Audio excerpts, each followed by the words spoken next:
You mentioned Kerwin Walton hasn't looked great. Puff Johnson hasn't looked great on the defensive end. There's no great solution here. Now, I don't understand the people that think that going to a small lineup is going to work.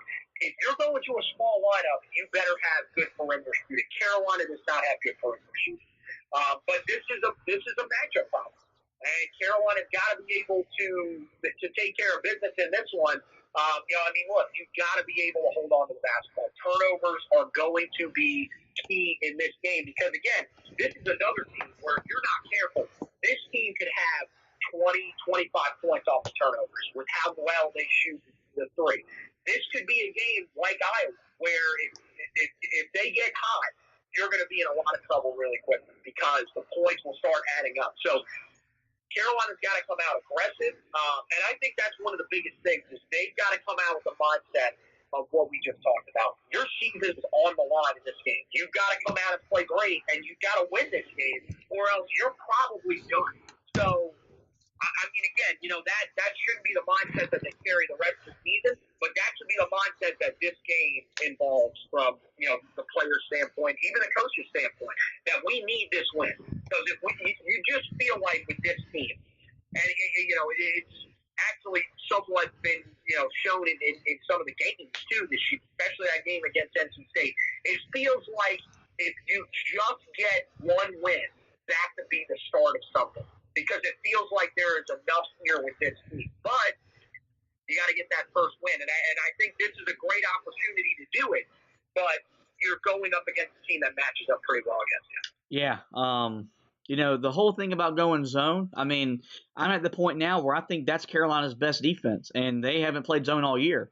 But it can't be worse than what they're doing in their man-to-man stuff. And they're not as effective trapping as you think they'd be with it as much as they do it because they're not forcing the turnovers, they're not forcing the missed shots. Usually they give up either a three or a layup when they trap the ball. So something's got to change defensively in that. And then the small lineup, I got into I'm not going to argue. I was disagreeing with a man on Twitter the other night who was calling that you need to put Leaky Black at the four and play with three guards, him at the four, then a big man. My biggest problem with that is that your best players are interior players. How are you justifying taking them off the court when they are your best players? And this whole nonsense or this whole notion that the games passed Roy Williams by, they won the national championship back in 2017. They with Kobe White, granted, now they could shoot the ball very well, but they were also still playing a lot of big men, a too big lineup at certain times. And that's the thing. You want to play small ball? You can do it if you can shoot 38, 39, 40% from three-point line. If Carolina shoots 30% from three, we're satisfied. That's where we're at. So you're not going to play small. You're going to dump the ball into Armando Bacot or to Day'Ron Sharpe or Garrison Brooks, and you're going to trust them to go get you a bucket. So I don't understand how that's the problem, is that they need to play with just one big man instead of two.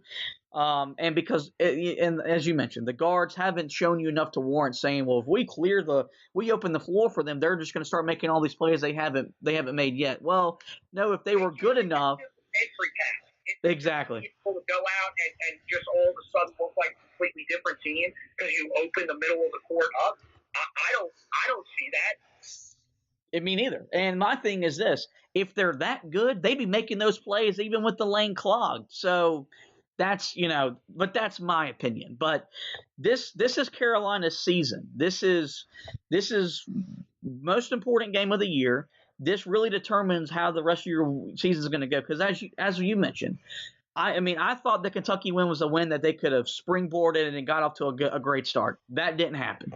So now you got to look at it now in the ACC play. Now you just need that one win, and you don't know what it can do. Because a lot like losses, how losses pile up, wins can string together, and you just got to get one. You just got to get some confidence back in that locker room. Roy Williams is still very positive. He's very upbeat. Now, look, he's upset, and he's distraught about the losing, but he's going to send a positive message and a positive attitude out there on the basketball court, and they just got to get a win. And this may be the last time I have to do it. I'm going to pick them to win. I'm not going to tell you how they're going to win. I'm not going to tell you why they're going to win. I'm not going to tell you how much they're going to win by. I just think they're going to win. This feels like that Miami game last year at home when they came out and Roy Williams surpassed Dean Smith the all-time win list, where at that time in the season, it was either win or your season's over. Well, it's going to be January 2nd tomorrow, and that's where we're at. I expect a bounce-back performance from Carolina, and they'll get the first ACC win of the season. Yeah, I think the same thing. I think Carolina will win this game. I'm not really even going to try to venture a guess on 4 because since I've been doing that hasn't been working out so well. So we're going to try something different. But yeah, no, I think this is a game that Carolina knows they have to come out motivated for. I like the comparison to the game against Miami last year, where this team is just going to come out and play one of their best games in the season. And like you said, wins can add up. Remember, this is, as bad as that team was a year ago.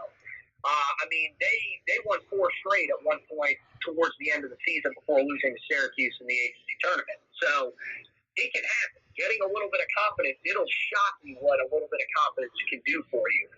And that just feels like what this team needs. But, in order to win this game, you're going to need your guard play to step up and play well, not only on the offensive end, but on the defensive end. Because, Carolina, they shot the ball pretty well in the game against Georgia Tech. That wasn't their problem in this game. It was the fact that they just couldn't find a way to slow anybody down. They've got to be able to do that in this game. You got to be smarter about how you double, when you double, because it's going to happen. And, the main thing is you need some efficiency from those guys inside. We talked about how those are your best players. We've seen it at times, but there are still way too many misses inside for some of these guys. They've got to be able to finish because they know they have to know that, look, they're the lifeline of this team. If this team is going to win, if this team is going to put up points, it's got to be on the inside. I think they'll do that in this game against a team in Notre Dame that, because they have the type of players that they do, probably won't be able to defend them as well inside. But I think Carolina won. There you go. As much as we've complained the first 20 or 25 minutes of this podcast, we're going to pick Carolina to win tomorrow against Notre Dame. They'll be 4 o'clock on it's not on ESPN. It's on, what channel is it even? ACC Network. At Carolina Notre Dame, ACC Network in the Smith Center. We'll have you covered on HeelToughBlog.com as we'll transition that before we get out of here. As with today being New Year's Day, tomorrow is January 2nd. Carolina will be playing in the Orange Bowl as well, so you have Carolina football and basketball tomorrow. And we're going to have it cover you from top to bottom. Mark's going to take you with the preview and the recap for the Notre Dame game. I'll have my Marlowe's Musings article that will come out either late on Saturday or early Sunday morning. And then the Orange Bowl, we've had you covered leading all week up with the podcast, the preview article, and we'll take you home after the Orange Bowl concludes with the recap, trench report. Is there going to be a stock report for the game or no, because it's the final game of the season? No, yeah, there will be a stock report. We'll have the guys that trend up and down because you can always just, especially with the guys that are going to be playing in this game because of the opt-out, look towards next year.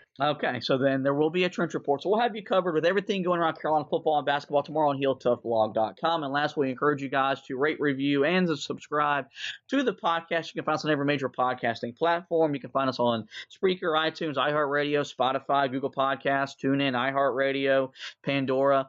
Give us a like, review me as the host, review Anthony as the host, and whenever Mark comes back on, review him. Most importantly, hit that subscribe button. That way you get every episode in your podcast feed. Well, with that, thank Anthony for coming on, talking about Carolina basketball. Thank you guys for listening, and as always, go Tar Heels.